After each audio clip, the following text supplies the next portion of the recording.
Good evening and welcome to episode 14, season 2 of A Brief History of Nothing. I'm the stunningly handsome Ray. And I'm the not delusional James. Tonight we're going all out without charging a phone with various things around the house. Yep. We're going 4 cells this evening. Hopefully we won't suffocate and die from the fumes. Hopefully we won't. Hopefully. And we're doing the second half of Lincoln tonight. Yes, we're getting the interesting bits. Yes. Okay, we'll start off with Honest Abe. Okay, Now, Honest Abe married Mary Todd in 1842. They had their first son a little under 9 months later. Oops, premarital whoopee. Yeah. Oh dear. Which now is but in those days it was big, like it was scandalous. Yes, very naughty. Okay, their second son was born in 1846 and they had a third son, William, as well. Yep. In 1849, Lincoln left politics for a while and concentrated on his law career. In 1856 he joined the then new Republican Party. Yeah. It was the Progressive Party. Not so much now. No. And that's funny because the Democrats, weren't the Democrats the one that were pro-slavery? Democrats were pro-slavery, and Democrats have always been, well, the Democrats are an interesting group. They have a sort of conservative side and they have a left-wing side, but they're both Democrats. So basically you've described the Australian Labor Party. Yes, essentially that's the slot it fills in America. Yeah. The same slot. Only it's not based on trade unions. No. It tends to be, well, it does tend to be in the cities are based around trade unions. Yeah. But in rural areas, it's of course farms. Yeah. Okay, no problem. 1858, he was involved in a series of debates with his number one rival, Stephen A. Douglas, who in fact was also a rival for his wife's hand too, which is interesting. These two guys sort of sparred off over a few things over a long time. Yes, so both love and politics. Both love and politics, yes. Because Stephen A. Douglas was considered quite dashing in his day and a bit of his ladies' man and a man about town. Yeah. Where Lincoln was considered a tad homely. Yes, and a bit nerdy, I would have thought. Well, their equivalent of nerdy. Oh yes, definitely their equivalent of nerdy, yes. So in 1854, Douglas, who sponsored the Nebraska Act, which let states decide individually whether they're going to be free or slave, that's where the debates with Lincoln were over. So these debates, Abraham became more prominent on the national stage. In 1860 he ran for president. Essentially he was nominated. It was like Abraham who really, I mean he was getting better known, but when his name was put up as a nomination for president, a lot of the delegates went Abraham who. Yeah. And it was basically decided he was their best bet at winning presidency, so he was nominated pretty much on the train to the convention. Yeah. So yes, he was an interesting. He was quite an intellectual man, and therefore he didn't have the dash or the the brains but not the good looks. Yeah, he did. Yes, he was like me. Oh, okay. I have the brains but not the good looks. Okay, there you go. There we go. Okay, right. Now, what else are you going to say on? Yes, well, they had. He won that election. He won the 1860 presidential election. Yes. And that wasn't the main factor that started the Civil War, but it was a major factor. Yeah, essentially for the South, it was like sticking a match to petrol. Yeah. Gasoline, if you're an American. And they wanted to. And they wanted enough of this. We want to keep our slaves. Yes, because Lincoln said, if he could have saved the Union by not emancipating the slaves, he would have. But it was very obvious if you look into politics that was never going to happen. You had to emancipate the African American population. Yes. And in the civilian war, 620,000 people died in that war. Yes, it extremely costly. The problem was twofold. Yeah. They had invented much more powerful guns. Yeah. But medicine was still very basic. So if you they had no concept of antibiotics or hygiene or anything like that. Yeah. You know, like surgeons would operate on 100 men amputating limbs. Well, they probably didn't have any anaesthetic. So if the shock didn't get you. They certainly wouldn't have had any antibiotics or any antiseptic. So the surgeon's apron would have been covered in every other bugger's blood. So, you know, it just would have been really yucky. Yeah, so gangrene was just rife, and so I mean, they had salt water. Yeah, that's about it. Yeah, and see, they had the mini ball, which was a very large caliber Even though projectile. It was called the mini ball. Well, it's Mini. Oh, okay. Shortened to the mini ball. It was very heavy caliber for a rifle, and if it hit a bone, it just shattered the bone. Mm. And 1860 medicine just wasn't there to cope with that. So their way of dealing with it was to amputate. Yeah. Yes. So the 13th Amendment to the American Constitution, the Emancipation Proclamation. Mm-hmm. I think it was signed in the 31st January, but it wasn't ratified until later. Yes, it wasn't ratified till 1865, but it came into being much earlier. Yeah. Yes. So the last of the Confederates surrendered on April 9th, and Lincoln was assassinated 6 days later in the Forward Theatre, which, if I remember correctly, he wasn't really planning on going, but decided to go anyway. Yeah.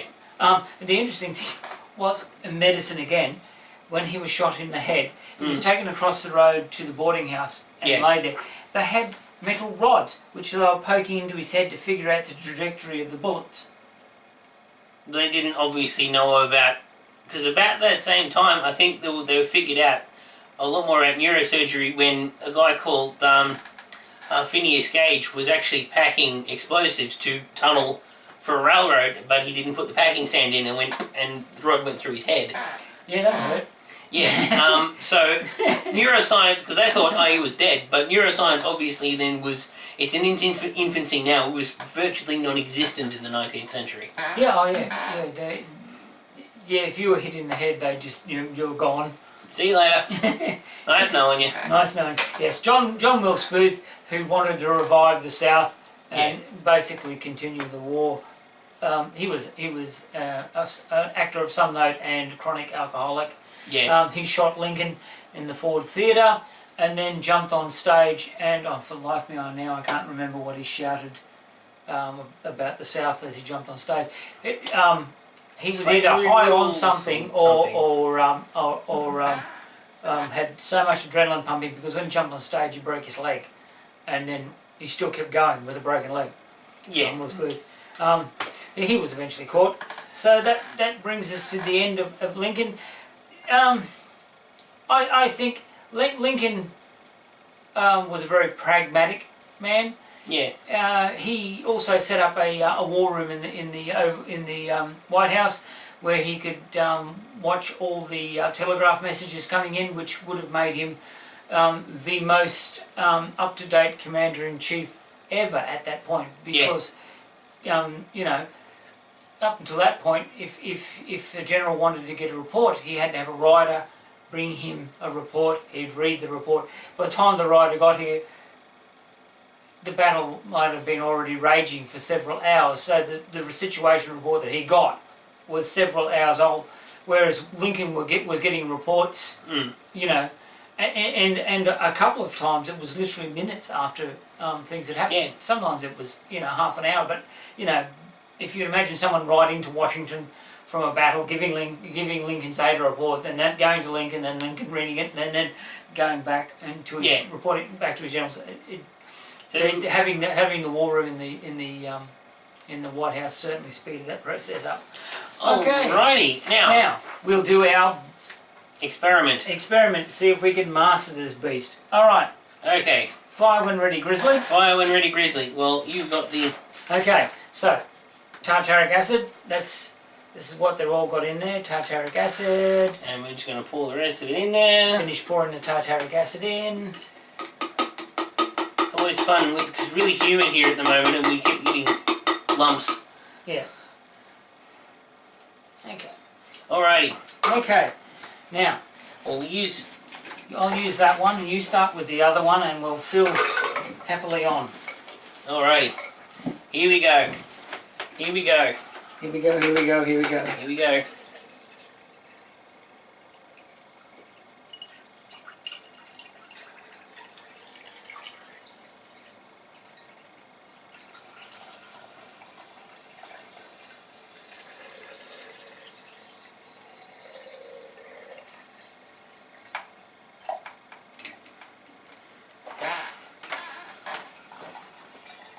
Yep, this one's going to town.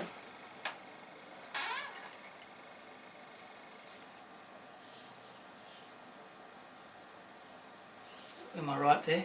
Yeah, you should be right there. Can you just fill me up there? Because I probably want to top. Oh no, I think that one's all right actually. Now we just need to give them a good stir. Might need a bit more. How's that? That's pretty good. I think we'll put the last of what's left in there in that one. Alrighty. I'll top this one up just a smidge too. Alright, I need to start giving them a stir.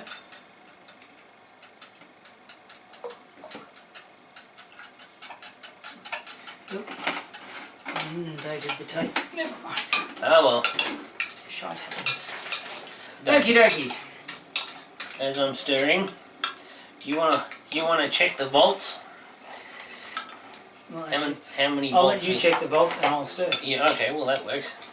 Alrighty, how many volts do we have here? If I can untangle my cords, that would be good. Right. We have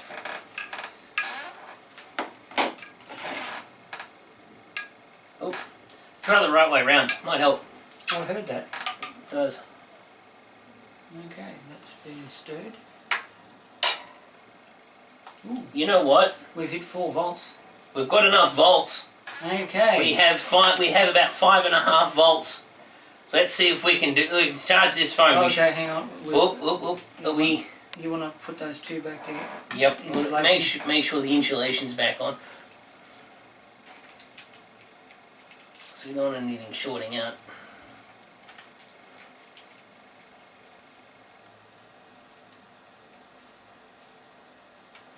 Alright. I'll have to hold it there. Nope. Nothing. You want to check that we're actually getting 5 volts out there. I think we should be getting 5 volts. I did check it.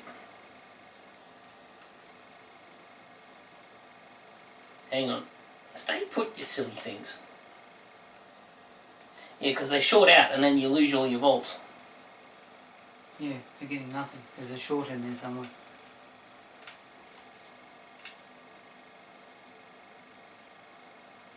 Yep. We just don't have... We've got the volts. We just don't quite have the... poke. Have the current. Because if you get them right... I've got this backwards, but... So it's actually... Oops. Clip that back on. And there you go. Oop. The crocodile clip is also broken. Ah. Yeah, no, the crocodile clip is broken. Oh, we just had a... Never mind. Okay, hang on.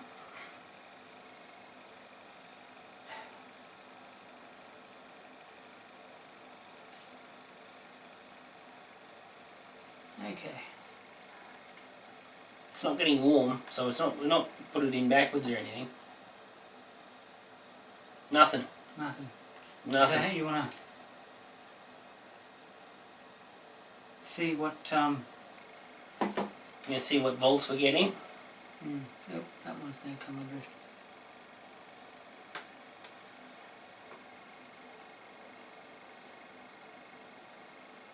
Yeah, no, because they've been fizzing for a while. We've just lost the 4.7. 4.7. We peaked at about 5.2.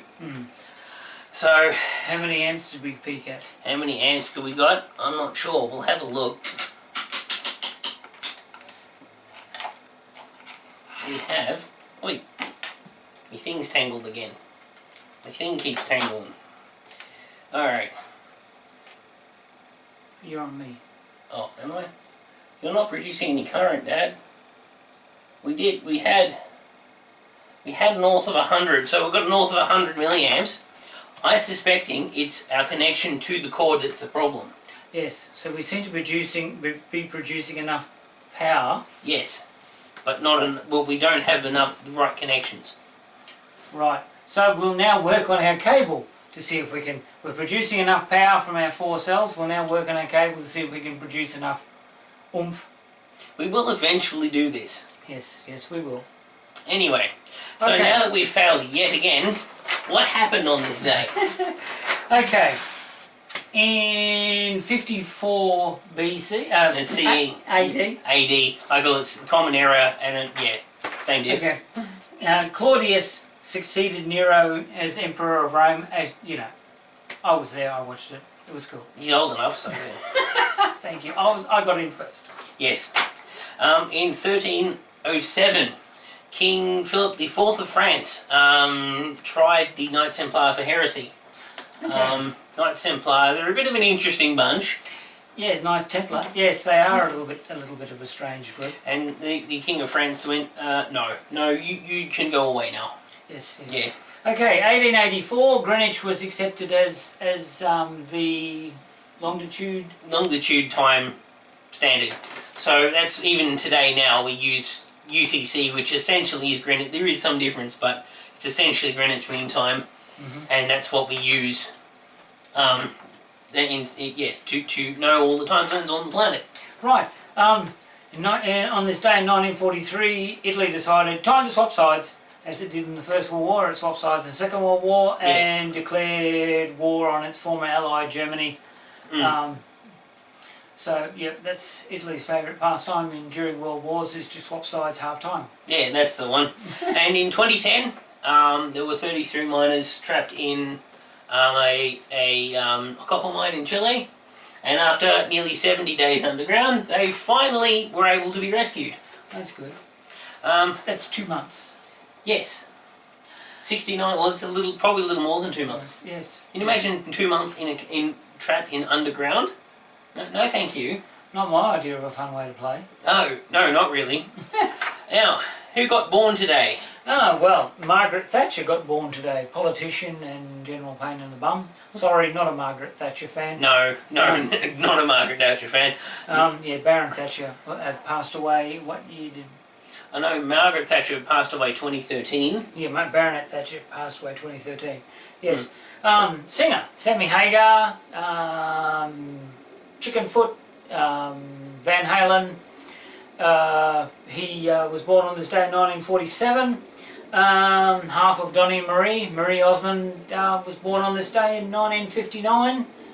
And Sacha Baron Cohen, a comedian, actor. One of his characters is Borat, one of his other characters is Ali G. He was born on this day in 1944.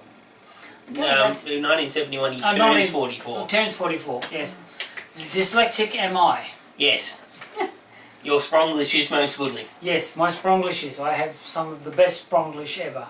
Anyway, well that's us for another evening. If you like us, actually hit like. If you don't like us, inflict us on your friends. Subscribe. Love to see you subscribe. Love to see your comments. And we'll catch you on the dark side. We have cookies. See you, bye.